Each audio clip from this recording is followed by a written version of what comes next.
था राजा और एक थी रानी। दोनों बड़े ही अच्छे शासक थे। उनके पीछे एक चिड़वा और चिड़िया रहा करते थे आम के पेड़ पर। बहुत ही अच्छे से सब कुछ चल रहा था। एक दिन चिड़िया कहने लगी चिड़वे से, अगर मुझको कुछ हो जाए या मैं मर जाऊं या मुझे कुछ भी हो जाए तो तुम दूसरी शादी मत करना। चिड़वा ये सुनकर उससे खफा हुआ कि ऐसा क्यों बोल रही हो, सब कुछ अच्छा चल रहा है, सब कुछ अच्छा है, तुम भी ठीक से रहोगी, हम भी अच्छे से रहेंगे, कोई दिक्कत नहीं होगी। यह सब राजा की रानी छत पर से सुन रही थी, क्योंकि उसको पक्षियों की, जानवरों की आवाज़ सुनने की आदत भी थी और उनकी भाषा पहचान भी जाती थी। उसके अंदर ये कला थी कि वो अपने सभी जानवरों के बारे में जाने हैं, किस बारे में बात कर रहे हैं, इस तरीके का उसको मालूम रहता था। एक दिन की बात है कि रानी ने अपने राजा से कहा कि राजा जी, अगर मुझे कुछ हो जाए तो आप दूसरी शादी ना करना। यह सुनकर राजा भड़क गए और गुस्से में शिकार पर चले गए। अब उसको यही लगता रहा कि पता नहीं राजा को कैसा लगा, क्या लगा। यह सोचकर वह फिर से छत पर गई तो अपनी छत की बालकनी से देखा, अरे आग लग गई है। ऊपर घोंसला रखा हुआ है और आग जल रही है नीचे, कहीं बच्चे ना गिर जाएं चिड़िया के। चिड़िया का क्या हाल होगा, यह सोच रही थी रानी। तभी चिड़िया आई उड़ते हुए। उसने देखा कि घोंसले के पास आग पहुंचने वाली है, तो उसने तुरंत अपने बच्चों को उठाकर बाहर दूसरी तरफ रख दिया, अच्छी जगह में जहाँ पर आग नहीं थी, ऐसी जगह ले जाकर रख दिया। तो अब बच्चे तो सुरक्षित हो गए थे, लेकिन उसमें चिड़िया झुलस गई। चिड़िया के पर भी जल गए थे। उसने मरते हुए चिड़वे से कहा, मेरे बच्चों का ख्याल रखना। इतना कहकर वह आग में गिर गई, क्योंकि उसके पंख जल चुके थे, अब वो उड़ नहीं सकती थी। यह सब कुछ रानी देख रही थी बालकनी से। रानी ने देखते देखते कुछ एक दिन बाद चिड़वे से सबने कहा, शादी कर लो, शादी कर लो, शादी कर लो, नहीं तो तुम्हारे ये छोटे छोटे से नन्हे मुन्ने बच्चे कैसे जिएंगे, इनको कैसे दाना पानी खिलाओगे, इनका ख्याल कैसे रख पाओगे तुम्हें भी जीवन साथी की ज़रूरत है। एक सुख दुख की साथी सिर्फ बीवी ही होती है। बस यह सुनना था कि तैयार हो गया चिड़वा। और चिड़वे ने पहले तो मना किया, लेकिन फिर वो तैयार हो गया कि ठीक है, कर लेता हूँ बच्चों की खातिर। उसने हाँ कर दी शादी के लिए। फिर एक चिड़िया से उसकी शादी हो गई। अब चिड़िया तो ठहरी दूसरी, बच्चों का क्या ख्याल रखेगी वो। अपने आप में मस्त रहती, जाती जहाँ भी उड़कर, तो अपने लिए बस दाना चुग कर आ जाती, पानी पीकर आ जाती। मासूम बच्चे बिलखते रहते भूख से। सिर्फ चिड़वा जितना लेकर आता मुंह में दबा के दाना, तो अपने बच्चों को खिलाता। बस इसी तरह से कुछ दिन गुजरते रहे। एक दिन चिड़िया ने आसपास देखा कि कोई नहीं है, सब अपने अपने ग्रुप के साथ उड़ने गए हैं, उड़ान भर रहे हैं, सब कोई दाना पानी लेने गए हैं।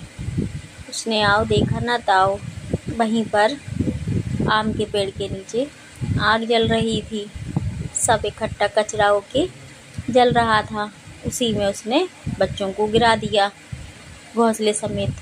अब बच्चे गिर गए और तुरंत ख़त्म हो गए उसी में। और जब चिड़वा और सारा ग्रुप वहाँ पर आया तो उसने बोल दिया, कुछ नहीं, मैं तो अभी हाल आई हूँ और देखा तो बच्चे इस तरीके से जल गए हैं कि मैं उन्हें बचाने की कोशिश बहुत करती रही, लेकिन नहीं बचा पाई। फिर क्या, मैं क्या कर सकती थी, मेरे से जितना हो पाया मैंने इनको उठाने की बहुत कोशिश की, इनको बचाने की बहुत कोशिश की, लेकिन मैं नाकाम रही। और बस इसी पर सभी ने यकीन कर लिया कि हाँ भाई सही बोल रही होगी। आखिर चिड़िया ऐसा क्यों करेगी, इन बच्चों के साथ में उससे क्या दुश्मनी है, वो तो उनकी माँ है, भली सौतेली हुई तो क्या है। लेकिन यह सच सब कुछ रानी ने देख लिया था। तो रानी को अपने छोटे छोटे बच्चों की फिक्र हुई कि मेरे भी 2 राजकुमार हैं, मैं कैसे भला किसी के सहारे छोड़ सकती हूँ। अगर मुझे ऐसा कुछ हो गया तो मेरे बच्चों का क्या होगा। यह सोचकर रानी ने फिर से राजा से कहा, अगर मुझे कुछ हो जाए तो आप शादी मत करना। राजा ने मुस्कुराते हुए कहा, नहीं रानी, तुम ऐसा कुछ मत सोचो, हम सब अच्छे से रहेंगे, खुश रहेंगे। एक दिन अचानक रानी को पता नहीं क्या हुआ कि उनकी मौत हो गई। अब रानी की मौत के बाद सिंहासन खाली हो गया। राजा भी गम की वजह से परेशान और दुखी रहने लगे। उनको ना अपना ख्याल रहता, ना ही बच्चों का। सभी ने कहा, सारे ग्रामवासियों ने कहा कि राजा जी शादी कर लीजिए, आपकी शादी के बाद सब कुछ ठीक हो जाएगा। 2 राजकुमार भी तो हैं, आपके बच्चे हैं, उनका भी ख्याल रखने वाली कोई माँ चाहिए। राजा को ये बात समझ में आई, लेकिन बहुत वक्त के बाद उनको लगा कि माँ की ज़रूरत है बच्चों को, तो बच्चों की वजह से उन्हें भी शादी कर ली। अब राजा ने शादी की। रानी आई पर घमंडी और सिर्फ अपने स्वार्थ में मसरूफ़ रहती थी, अपने आप में मसरूफ़ रहती थी।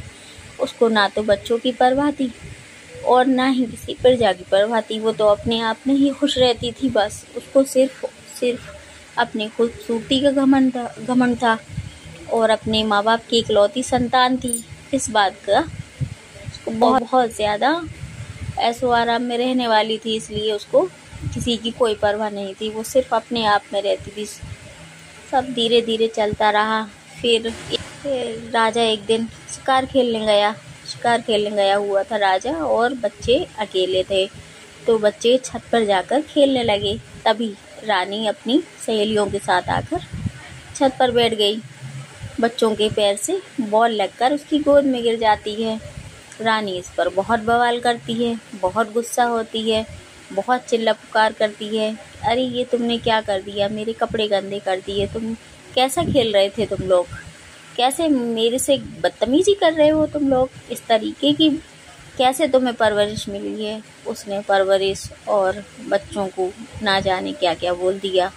दोनों राजकुमार सहम कर अपने अपने कमरे में जाकर रोने लगे, अपनी माँ को याद करने लगे कि काश माँ होती तो ऐसा नहीं होता। माँ तो उनका बहुत ख्याल रखती थी, उनके साथ खेलती कूदती थी, उनका बहुत ख्याल रखती थी। बस यह सोचकर दोनों बच्चे रोने लगे। अब राजा शिकार से लौटे तो बच्चों ने कहा, बाबा जान ऐसी बात हो गई। लेकिन रानी अपनी जिद पर अड़ी रही। रानी ने कहा, मैं खाना नहीं खाऊंगी जब तक इन बच्चों को आप सजा नहीं दोगे। आपका पूरा अधिकार है अपनी प्रजा के साथ न्याय करने का, तो फिर अपने घर के साथ भी न्याय कीजिए। आप अपने बीवी बच्चों में से किसको चुनेंगे? क्योंकि राज सिंहासन तो मुझसे है और आप भी मुझी से हैं। तो फिर अगर मेरे साथ न्याय नहीं किया तो फिर आप कैसे राजा हैं? यह सुनकर राजा ने कहा, रानी बच्चे हैं, माफ़ कर दो उनको, छोटे बच्चे हैं, उनमें इतना दिमाग नहीं है, वो तो खेल कूद रहे थे, मस्त थे, उनको माफ़ कर दो, तुम आखिर उनकी माँ हो। तो रानी जिद करती रही, नहीं इनको सजा दो आप, मैं नहीं छोड़ूंगी, इस तरह मैं नहीं मान सकती। इन लोगों ने हमारे साथ बदतमीजी की। बस मजबूरी में राजा ने रानी की हालत देखी कि उसने खाया पिया नहीं है, 2 से ज़्यादा दिन हो गए, 2-3 दिन तक भूखी रही रानी। तो उसने कहा, ठीक है, बच्चों को सजा दी जाएगी, आप खाना खा लीजिए। यह कहकर राजा ने राजसभा बुलाई, उसमें अपने बच्चों को सजा दी, जाओ इनको घने जंगल में जाकर छोड़ाओ। ऐसा ही हुआ। पहरेदार जाकर